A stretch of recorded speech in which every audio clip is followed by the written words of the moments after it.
నమస్తే welcome to Suman TV. నేను మీ విష్ణు. ప్రస్తుతంతో పాటు certified financial planner Ram Prasad గారు ఉన్నారు. వారితో మాట్లాడదాం. సార్ నమస్తే. సార్ నమస్తే విష్ణు గారు.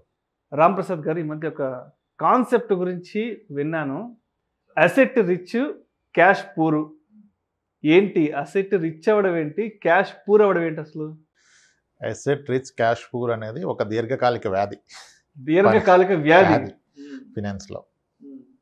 అంటే ఎందుకు దీన్ని వ్యాధిగా పరిగణించాలంటే, విపరీతమైన ఆస్తులు కూడబెట్టుకొని కూడా చేతిలో ధనం లేక ఇబ్బంది పడ్డాన్నే అసెట్ రిచ్ క్యాష్ పూర్ అంటారు. ఓకే, దీన్నే ఇంకొక విధంగా చెప్పుకోవాలంటే, ఆస్తులు ఉంది కానీ ఆదాయం లేదు.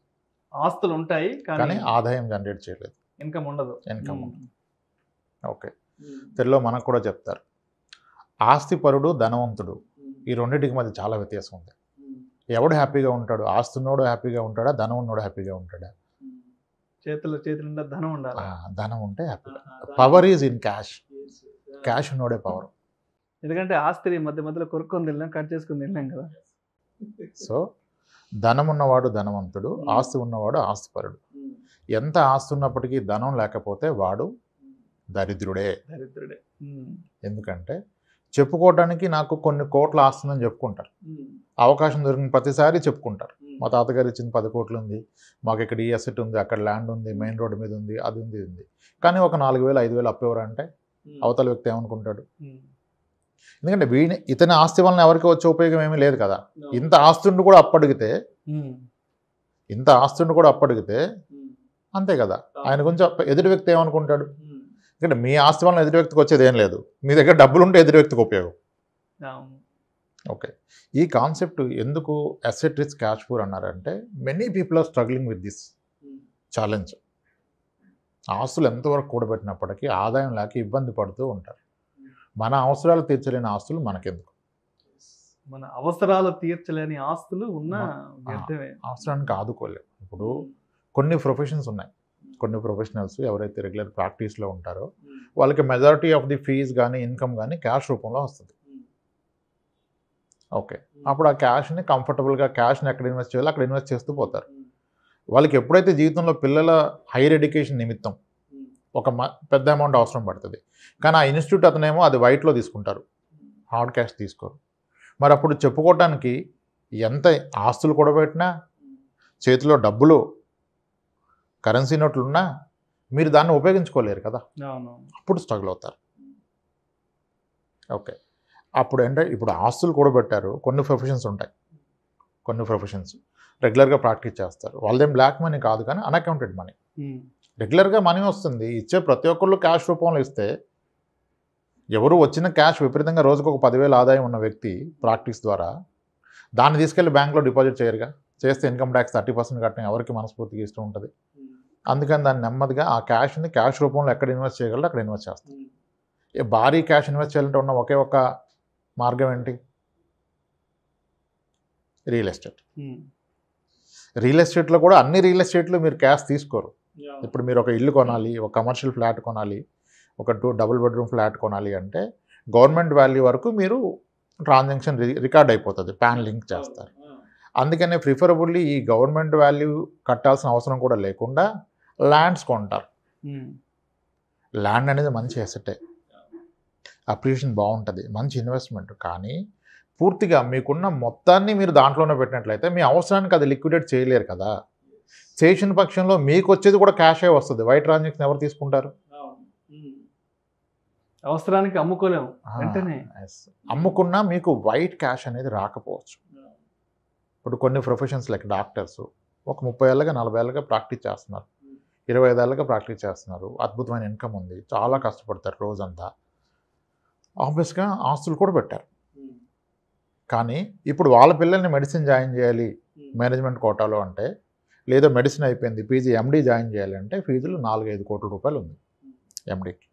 ఇప్పుడు ఇంత ఆస్తి పెట్టుకొని పిల్లల్ని మళ్ళీ లాంగ్ టర్మ్ స్ట్రగుల్ చేయడం ఎందుకు? ఆ డబ్బు కడితే అయిపోద్ది కదా.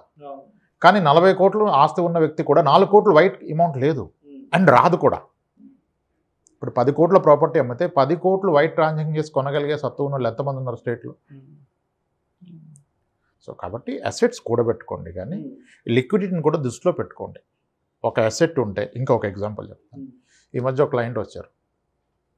ఆయన ఒక చిన్న మెడికల్ ఫీల్డ్లోనే చేస్తారు, చాలా తక్కువ సాలరీ, ఈజ్ అరౌండ్ 50 years, 2 పాపలు ఉన్నారు. వాళ్ళిద్దరికి మంచి ఎడ్యుకేషన్ చదివిస్తున్నారు, ఆయన మేనేజ్మెంట్ కోటాలో చదివిస్తున్నారు. ఆయన దగ్గర ప్రాబ్లం అంటే ఆయన జీతానికన్నా ఆయన కడుతున్న ఫీజు ఎక్కువ, జీతం కంటే కూడా ఫీజు కట్టే ఫీజు ఎక్కువ కడుతున్నారు. అందుకోసం ఏం చేస్తున్నారు, ఆయన అప్పులు చేయడం మొదలుపెట్టారు. ఆబ్వియస్గా ఇంకా అదే జరుగుతుంది. పిల్లల్ని భవిష్యత్తులో సెటిల్ చేయాలి కాబట్టి క్వాలిటీ ఎడ్యుకేషన్ అనుకున్నాడు, ప్రైవేట్ ఇన్స్టిట్యూట్స్లో మేనేజ్మెంట్ కోటాల్లో ఎక్కువ ఫీజులు కట్టి జాయిన్ చేస్తారు. ఓకే, ఇప్పుడు వచ్చే ఇన్కమ్ సరిపోవట్లేదు కనుక అప్పులు చేస్తున్నారు. అసలు అప్పులు చేయటం ఏంటి సార్, మీకు ఆస్తులు ఏమున్నాయంటే ఆస్తులు ఉన్నాయి. ఏమున్నాయంటే 3 plots ఉన్నాయి. ఆయన అతి తక్కువ జీతంలో ఎంతో డిసిప్లిన్గా కూడబెట్టుకొని కొనుక్కునే 3 plots ఉన్నాయి. అవి కూడా భారీగా పెరుగున్నాయి. కానీ వాటిని లిక్విడిటీ చేయటం అంత ఈజీగా లేదు ఈరోజు. నేను అన్నాను, సార్ మీ ప్రాపర్టీ పెరిగేది ఏ రేట్లో పెరుగుతుందో మీరు అబ్జర్వ్ చేశారా? క్యాల్కులేషన్ చేసాం. అతను కొన్న 1992 నుంచి ఒక ప్లాట్ ఉంది, 2003-4లో కొన్న ప్లాట్, ఇవన్నీ వేస్తే యావరేజ్గా ఆ ప్లాట్స్ పెరుగుతున్న రిటర్న్ ఎంత అంటే చాలా మంచిగా కొన్నారు ఆయన, 12% పెరుగుతున్నాయి. 12% పర్ ఇయర్ పెరుగుతుంది. అంటే ప్రతి 6 ఏళ్లకి అతను కొన్న ప్లాట్ విలువ రెట్టింపు అవుతుంది, which is very good return. 6 ఏళ్లకి మీకు ఖచ్చితంగా రెట్టింపోయిందన్న గ్యారంటీ ఎక్కడ లేదు. మ్యూచువల్ ఫండ్స్లో అవ్వదు, స్టాక్స్లో కూడా గ్యారంటీ లేదు. కానీ మీకు రియల్ ఎస్టేట్ అవుతుంది కదా, 6 ఏళ్లకి రెట్టింపు అవుతుంది. సో చాలా ప్లాన్గా ఆయన కొన్నారు. ఇప్పుడు ఆయనకు వచ్చిన అనుమానం ఏంటంటే, ఆయన ఫ్రెండ్ ఇంకొక ఆయన 2 అమ్మాయిలను పెట్టుకొని సేమ్ ఇదే కాన్సెప్ట్లో ఉన్న వ్యక్తి, పెద్ద అమ్మాయికి సడన్గా మ్యారేజ్ సెటిల్ అయింది. అతను ఇప్పుడు ప్లాట్ అమ్ముదామని వెళ్ళారు. ఆయనకున్న 2 plots, ఒకటి పెద్ద ప్లాట్, ఒక చిన్న ప్లాట్. చిన్న ప్లాట్ ఒక వెంచర్లో కొన్నారు, దానికి ఏం ప్రాబ్లం లేదు. పెద్ద ప్లాట్కి ఇప్పుడు లీగల్ షార్ట్ ఫాల్స్ ఇప్పుడు దొరికాయి ఆయనకి. లీగల్గా కొన్ని డాక్యుమెంట్స్ షార్ట్ ఫాల్ ఉన్నాయి, లింక్ డాక్యుమెంట్స్ మిస్సింగ్ ఉన్నాయి. ఇప్పుడు అంత ప్రాపర్టీని, ఒక 60 లక్షల ప్రాపర్టీని ఒక డాక్యుమెంట్ మిస్ అయితే ఎవరు తీసుకుంటారు ఈరోజు? ఆయన ఇన్నాళ్ళు దాన్ని నమ్ముకొని కూర్చున్నారు. ప్లాట్ కొన్న ప్రతి వ్యక్తి దీన్ని ఏదో ఒక గోల్కి లింక్ పెట్టుకుంటాడు, ఇది పెద్ద పాప మ్యారేజ్కి, చాలా అబ్బాయి ఎడ్యుకేషన్కి అని. ఇప్పుడు ఆ టైంలో దాంట్లో లీగల్ షార్ట్ ఫాల్ ఉంటే ఆయన ఏం చేయగలుగుతాడు? అతను చూసి ఇతనికి టెన్షన్ స్టార్ట్ అయిపోయింది. ఇన్నాళ్ళు ఉందనుకున్నాడు, ఇప్పుడు అవసరానికి ఆదుకోలేకపోతుంది కదా. అందుకని నేను వచ్చారు, చెప్పాను ఈ దాంట్లో లీగల్ షార్ట్ ఫాల్స్ లేవు, కానీ లేనప్పటికీ కూడాను, రేటు పెరిగినప్పటికీ కూడాను మీకు ఉన్న పలంగా ఎవరైనా కొని డబ్బులు ఇస్తారా? ఇప్పుడు ఎన్ఆర్ఐ సంబంధం వచ్చింది, 15 రోజుల్లో అంతా కార్యక్రమం ముగిసిపోవాలి, మంచి సంబంధం, మంచి అబ్బాయి, మరి సన్గా కావాలంటే మీ అసెట్ పెరిగింది, కానీ సన్గా కొనేవాళ్ళు ఎవరు? సో కాబట్టి బ్యాలెన్సింగ్ చేసుకోవాలి మీ అసెట్స్ని. లిక్విడిటీ అయ్యే అసెట్స్ కొన్ని, ఇన్కమ్ ఇచ్చే అసెట్స్ కొన్ని, ఇల్లిక్విడ్ ఉన్నా పర్లేదు, కొన్ని అసెట్స్ పెట్టుకోండి. పూర్తిగా ప్లాట్సే పెట్టుకుంటే తప్పు. కొంతమేరకు ఎఫ్డీస్లో, కొంతమేరకు ఈక్విటీ ఇన్వెస్ట్మెంట్స్, కొంతమేరకు అవి. ఇంకోటి, మీ ఆర్థిక లక్ష్యాల పరంగా మీరు మీ అసెట్స్ని మార్చుకోవాలి.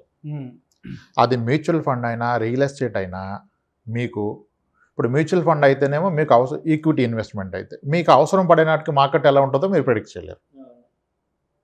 అదే మీ ఒక ల్యాండ్ ఉంది, అగ్రికల్చర్ ల్యాండ్, మీకు 2 నెలల్లో డబ్బులు అవసరం ఉంటే 2 నెలల్లో కొనగలిగే వ్యక్తి ఉండాలి కదా మార్కెట్లో, దానికి రేట్ ఉన్నప్పటికీ. కాబట్టి మీ లక్ష్యాలను గుర్తిస్తే దానికన్నా ఒక 3 years ముందే మీరు లిక్విడేట్ చేసి ఫిక్స్డ్ డిపాజిట్లో పెట్టేసుకోండి. అది ఏదైనా కానివ్వండి, అది మ్యూచువల్ ఫండ్ అయినా, కరెక్ట్గా నాకు 3 ఏళ్ళలో పాప పెళ్ళి ఉంది లేదా ఎడ్యుకేషన్ ఉంది, మరి 3 ఏళ్ళలో మార్కెట్ ఎలా ఉంటుందో మనకు తెలియదు కదా.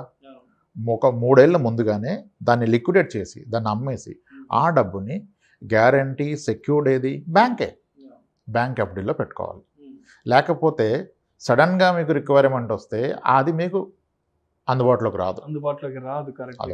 అలానే ఎప్పుడైతే మీరు రిటైర్మెంట్కి దగ్గర పడతారో, మీ ఇన్కమ్ ఆగిపోతుందో, మీకు కావాల్సింది మంత్లీ పెన్షన్, మీ అవసరాలకు సరిపడా ఇన్కమ్, అది జనరేట్ చేసే విధంగా మీ అసెట్స్ని ముందుగానే క్రియేట్ చేసుకోండి. ఇప్పుడు 10 ఎకరాల పొలం ఉంది, 10 ఎకరాల పొలం మీద 2 లక్షలు కవలు వస్తుంది, కానీ 2 లక్షల్లో ఇంక సంవత్సరం గడవదు కదా. అవసరం అయితే ఆ 10 ఎకరాల పొలంలో 4 ఎకరాలు అమ్మేసి ఆ 4 ఎకరాల్లో వచ్చిన డబ్బుల్లో ఒక కమర్షియల్ బిల్డింగో లేదా 3 ఫ్లాట్సో 3 ఇండిపెండెంట్ హౌస్లో కొనుక్కొని వీటి మీద నెలకు ఒక 50,000 రెంట్ వచ్చే విధంగా పెట్టుకుంటే మీరు ప్రశాంతంగా మీ జీవనం కొనసాగించవచ్చు. ఎగ్జాక్ట్లీ అవును. ఇప్పుడు అగ్రికల్చర్ ల్యాండ్స్ కూడా 40 లక్షలు పైమాట ఉన్నాయి. ఇప్పుడు నాకు ఉంది 10 ఎకరాలు 4 కోట్లకి ఆసామని అని చెప్పుకుంటే నీకు ఆదాయం ఎక్కడిది? నెల వాటి మీద రెవెన్యూ రాదు కదా, ఇన్కమ్ రాదు, ఏదో సంవత్సరానికి 2 ఏళ్ళకు వస్తుంటుంది. మీ అసెట్స్ అనేవి ఇన్కమ్ జనరేటింగ్ అసెట్స్ అయి ఉండాలి, అండ్ లిక్విడిటీ వచ్చే అవకాశం వచ్చి ఉండాలి. మీ అవసరానికి ఆదుకునే విధంగా ఉండాలి. ఇప్పుడు 60,000 వచ్చిన వ్యక్తి ఇంకా నేను కూడబెట్టాను 50 కోట్లు అలాగే ఉంచుతాను, నా ఆస్తులు పెరుగుతున్నాయంటే ఉపయోగం లేదు. 60,000 వచ్చిన వ్యక్తికి నెలకి 2 లక్షలు వస్తే హ్యాపీగా లైఫ్ లీడ్ చేయగలుగుతాడు. అంటే ఎవరి అవసరాన్ని బట్టి అది ఒకదాని 2 లక్షలు కావచ్చు, ఒకదానికి 50,000 కావచ్చు. ఇప్పుడు చాలామంది చూస్తాం హయ్యర్ ఇన్కమ్లో ఉంటారు, డైరెక్టర్ లెవెల్లో పనిచేస్తారు, వాళ్ళ లాస్ట్ డన్ సాలరీ లక్షల్లో ఉంటుంది.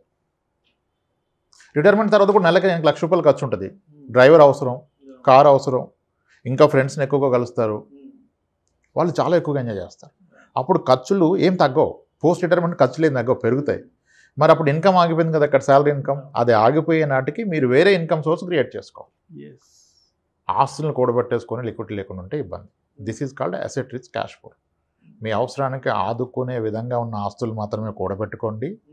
ప్రిఫరబుల్లీ ప్రతి ఆస్తి ద్వారా ఆదాయం వచ్చే మార్గాలే పెట్టుకోండి. ఆదాయం రాని ఆస్తిని పెట్టుకోవద్దు. పెరగొచ్చు, ఎంత పెరిగినా మీ అవసరానికి ఆదుకోకపోతే పెరిగి మాత్రం ఉపయోగం ఏముంది? మన తాత పెట్టుకున్నాడు, మన నాన్నగారు పెట్టుకున్నారు పొలాన్ని, నేను పెట్టుకుంటాను, నా కొడుకు పెట్టుకుంటాడు, ఉందని చెప్పుకోవటానికే, అవసరానికి వాడుకోవటానికి. అలానే మొత్తం అమ్మేసేయండి అని చెప్పట్లేదు. Okay, so liquidity is the key అండి. అసెట్ రిచ్ క్యాష్ పూర్ అంటే ఆస్తులు ఫుల్, ఆదాయం నిల్లు. ఆదాయం లేని వాళ్ళు ఎలాగో స్ట్రగుల్ అవ్వాల్సిందే. ఆ స్ట్రగుల్ నుంచి బయటపడాలంటే మీ ఆస్తుల నుంచి ఆదాయాన్ని సమకూర్చుకోండి, లేదా ఆస్తులు తీసేసైనా కొంతమేరకు దాన్ని ఏ బ్యాంకులోనో పెట్టి వడ్డీ రూపాయనన్నా మీరు ఆదాయాన్ని సమకూర్చుకోండి. లేకపోతే లైఫ్ లాంగ్ స్ట్రగుల్ అవుతూనే ఉంటారు. ఇది చాలామంది స్ట్రగుల్ అవుతున్నారు. ఎడ్యుకేటెడ్, ఇన్కమ్ ఉంది, ఆస్తులు ఉన్నాయి, కానీ ఆదాయం లేదు, నెలవారీ ఖర్చులకి ఎదుక్కుంటే ఎలా? ఎస్ సార్, అలా ప్లాన్ చేసుకోవాలి. Thank you sir, thank you so much Ramprasad గారు. అసెట్స్ రిచ్ క్యాష్ పూర్ అనే కాన్సెప్ట్ గురించి చాలా క్రిస్టల్ క్లియర్గా మన ఆడియన్స్కి ఎక్స్ప్లెయిన్ చేశారు. Thank you so much sir. Thanks అండి విష్ణు గారు.